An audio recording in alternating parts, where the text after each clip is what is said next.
Kabitan natin ng CVT set ang motorsiklo ni Delphine dahil nabibitin daw siya sa power. Bago yan, kailangan natin makuhanan ang kanyang speedometer para malaman natin kung anong kombinasyon ang ilalagay natin.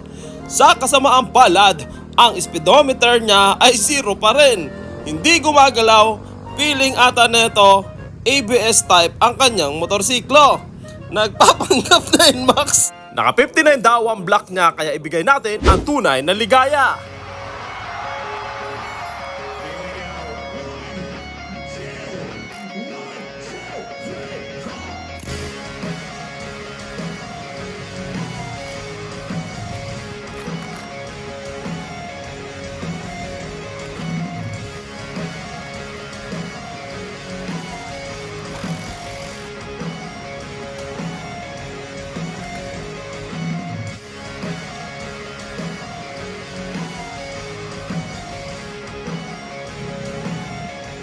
Meron na rin pala itong built-in washer sa kanyang dry paste at premium ang color.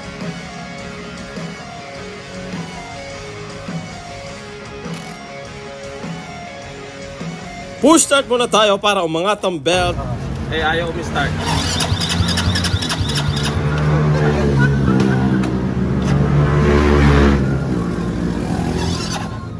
Ayaw. Alpak. Salpak. Yung ano?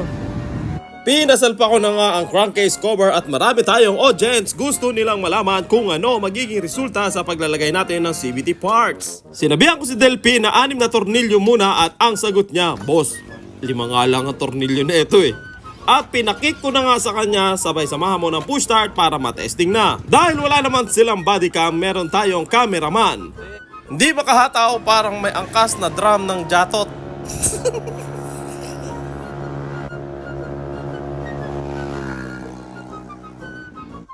Kailangan pipiga ka pa. Oo, pero sagad na, pero may tutulong pa eh. Siya din daw para makita sa TV-TV.